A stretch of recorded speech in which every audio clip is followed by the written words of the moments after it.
Welcome back ناظرین، ہماری گفتگو جاری ہے بیرسٹر شاہدہ جمیل صاحبہ کے ساتھ۔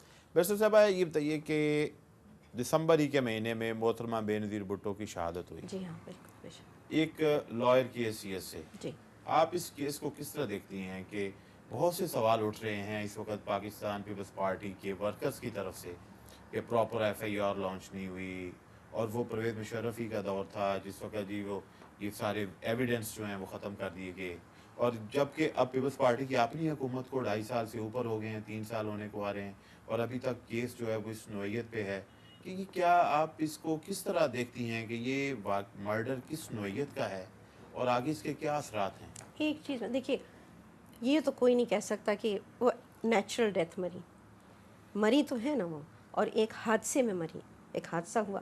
سب سے پہلی غلطی یہ تھی کہ جب آپ 3.5 گھنٹے آپ نے عوام سے بات کی ہے اور عوام کے نعرے اور ان کی دعائیں اور سب چیز حاصل کر کے آپ گاڑی میں بیٹھے تو آپ کو نکلنا نہیں چاہیے تھا، کیونکہ پہلے ہی ان کو بتا دیا گیا تھا کہ دیکھیے آپ سیف نہیں ہوں گی جب تک آپ گراؤنڈ میں ہیں، وہاں پہ ساری سیکیورٹی ارینجمنٹس گراؤنڈ کے چاروں طرف ہیں، آپ اس میں محدود رہیں، اور جب آپ نکلیں تو گاڑی کے اندر رہیے گا۔ مگر وہ ایک دم سے کس طرح سے کیا فیصلہ ہوا، اچانک وہ نکلی، دیٹ از ایکسپوجر۔ اگر نکلتی بھی تو مشکل سے ان کو 30 سیکنڈ کھڑا ہو کے نیچے اتر جانا، سب سے سلام نہ کر کے فوراً اندر چلی جاتی، کیونکہ وہ ان کے لیے پروٹیکشن تھی۔ جب وہ پروٹیکشن کو آپ بریچ کریں گے، دشمن آپ کو ہٹ کرے گا۔ اب مسئلہ ہے کہ کسی نے تو ضرور ان کی جان لی، چلی وہ جان ہو گئی، ان کی جان چلی گئی، سو ڈیفینیٹلی دیٹ از اے حادثہ، ہیوج اسیسینیشن کے نوعیت لی تھی۔ اب جو تاریخ ہے آپ دیکھیے گا کہ جہاں سیاسی اسیسینیشن ہوتا ہے اس سب کے کیسز اسی حال میں، کینیڈی کو دیکھ لیجئے، آپ دیکھ لیں ابراہیم لنکن کا بھی، آپ دیکھ لیں ہمارے کتنے بڑے بڑے نوعیت کے پولیٹیکل اسیسینیشنز ہوئے، آپ لیاقت علی خان کے دیکھ لیجیے، لیاقت علی خان کا حال دیکھ لیجئے کیا ہوا ہے، اس کے بعد جنرل ضیاء کا دیکھ لیجئے کیا ہوا ہے، ان کی کوئی کیسز کا کچھ نہیں۔ آپ جہاں جہاں دیکھیے گا دس از ون بگ پرابلم، کیونکہ وہ سیاست کے اندر اس کے اندر اس کی ایک پوزیشن آ جاتی ہے اور اس کے اندر وہ کیس پھنس جاتا ہے، ایون ایز لوئر۔ اب اس میں غلطیاں کی جاتی ہیں، پینک ہوتا ہے، چھوٹے چھوٹے افسر جو ہیں وہ بھی ڈر جائیں گے، اب تو آ گئی مصیبت، یہ کیا ہو گیا، شوق پورے سسٹم کے اندر آتا ہے۔ اس کے اندر کیوں جب آپ کی اپنی سسٹم، جس کو میں شکایت جو کر رہی تھی کہ جب آپ خود آپ کی پولیس اور لا انفورسمنٹ کے سسٹم کو آپ نے پروفیشنلائز کر کے 21ویں صدی تک لے ہی کے نہیں آئے ہیں جو ان موجودہ معاملات کو وہ سنبھال سکیں، تو پھر اس کے اندر تو یہ اس قسم کی بہت ساری غلطیاں ہوں گی۔ لیکن چھوٹے پیپلز چھوٹے پارٹی کی افسر، اپنی حکومت ہے، پھر بھی ظاہر نہیں ہے کہ اسے اب کر دیکھیں نا پا رہے۔ ان کے لیے بھی تکلیف ہوگی کہ بھئی کہاں کہاں سے نکالے وہ evidence, they must be having some problem. اب اس کو آپ گھوم کے کہیں کہ کیوں نہیں کر رہے، ظاہری وہ نشانہ تو بنیں گے، ان کے لیے تو اور زیادہ شرمندگی ہوتی ہے، زیادہ سینسٹیو ہوا ایشو۔ لیکن جب اگر آپ اس کا مطالعہ کریں ایز اے ڈسٹنٹ آبزرور تو اس میں یہ ہوتا ہے کہ پولیٹیکل اسیسینیشنز ہمیشہ وبال جان ہوتی ہیں ایڈمنسٹریشن کے لیے۔ موجودہ حکومت کو آپ کس طرح دیکھتی ہیں؟ موجودہ حکومت کامیاب حکومت ہے؟ پھنسے ہوئے ہیں دلدل میں بری طرح، وہ کس نہیں وجہ سے پھنسے ہوئے ہیں؟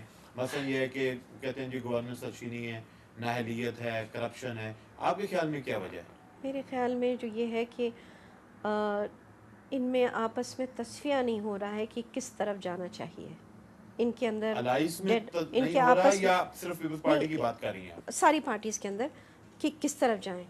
ایک طرف آپ کے سامنے ہے کہ ایک پورا international system, global system, financial system موجود ہے، آپ اس کے ساتھ تنازع، آپ کی ذہنیت جو ہے وہ 20ویں صدی میں پڑی ہوئی ہے جی، نان الائن موومنٹ کے تحت چلیں، وہ ختم ہی ہو گئی، وہ فنش ہو گیا، کولڈ وار کی وہ ایک چیز تھی وہ فنش ہو گئی۔ آج کل چاہے آپ پسند کریں یا نا، it's a globalized financial world, اس میں روس بھی آ گیا ہے، اس میں چین بھی آ گیا، اپنے اپنے انداز سے سب اس کے اندر کنسٹرکٹیو انگیجمنٹ کر رہے ہیں۔ پاکستان نہیں چاہتا اس کے اندر کنسٹرکٹیو انگیجمنٹ کرنا، وہ پیچھے چاہتا ہے رہنے کا، تو نتیجہ کہ آپ کے ہاں کانفلکٹ ہے، آپ کی پالیسیز میں، آپ کی اسٹریٹجک کمیونٹی کے ذہن میں تصفیہ نہیں ہے، اس کے اندر ڈیوائیڈڈ ہے، آپ کی مینجمنٹ جو ہیں وہ ڈیوائیڈر، جو کوشش کرتا ہے ایک طرف جانے کی، دوسرا اس کو غدار کہتا ہے۔ ایک آخری سوال، وکلاء موومنٹ چلی، عدالتیں دوبارہ بحال ہوئیں، ججز بحال ہوئے، کیا فرق ہے پہلے کی عدلیہ میں اور آج کی عدلیہ؟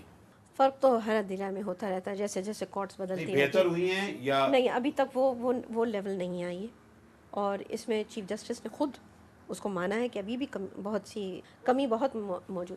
مسئلہ یہ بجٹ کا، آپ کو جب تک آپ اپنی سبارڈنیٹ، میں جب تھی ایز منسٹر آف لا تو میں نے یہی چیز پہ زور دی تھی کہ ہماری جو نچلی سطح کی جو جوڈیشری ہے، جس کو سبارڈنیٹ جوڈیشری کہتے ہیں، ڈسٹرکٹ کورٹس ہیں، ہمارے ڈسٹرکٹ سیشنز ہیں، ان کے حالات آپ کو تبدیل کرنے ہیں، ان کو آپ کو بہتر کرنا ہے. اس کے لیے ایک ایکسیس ٹو جسٹس پروگرام میں بڑی مشکل سے، وہ اے ڈی بی نہیں اس وقت اس بڑے پیمانے پہ لا رہی تھی، کرا کے ان کو سمجھایا کہ چاروں صوبوں کے لیے باقاعدہ وہ لائی جائے. بہت شکریہ شاہدہ جمیل صاحبہ. ناظرین آپ نے گفتگو سنی بیرسٹر شاہدہ جمیل صاحبہ کی. ساری گفتگو آپ کی طرف. اپنے ہوسٹ مبشر میر کو اجازت دیجیے. نیکسٹ ویک ایک نئے پروگرام کے ساتھ حاضر ہوں گے. تب تک کے لیے اللہ حافظ.